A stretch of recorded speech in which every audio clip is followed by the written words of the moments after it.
Happy with this. I've got my photoshopped image. Every letter is overlapping either above or below at least once. That looks pretty realistic too. I love that. I think I'm ready to save this now, so or at least export it. So save as, and I want to save it two different ways. I should have done this before. I'm going to call it silver. I'll call it, I don't know, weaving .psd. Always save a photoshopped version of it. I'm saving this to my desktop. And then I'll do another one where I'm going to save this again. And I'm going to save it two different ways because I want to show you the difference. I'm going to save this as a JPEG, but I'm also going to save it, excellent, okay, as a PNG, just to make a point here. So here's a PNG. And the beautiful thing about saving it as a PNG, and I'm going to say large file size, okay, is that, and I already kind of showed it to you before. This is a earlier version I made in blue. Let me zoom out for a second, of a PNG. But let me go ahead and add in these new images so you can see them. Here they are on my desktop somewhere. My very messy desktop. Where are they? They're hiding. Here they are.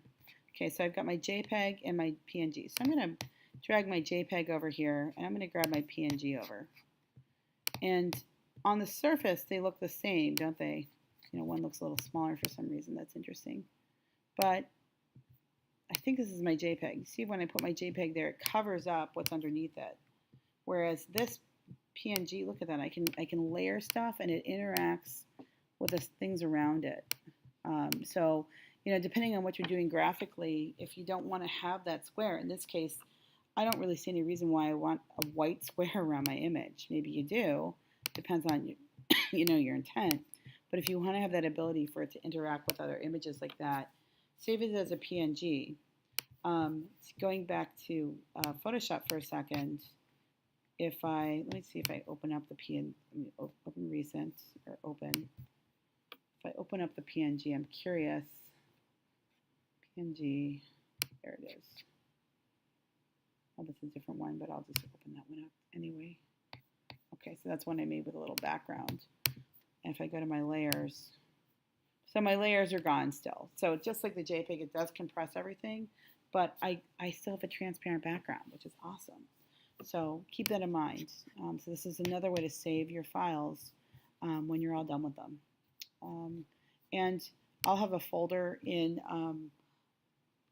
on the calendar for you to upload your two images too. So you're going to upload the JPEG and the PSD file. Have fun.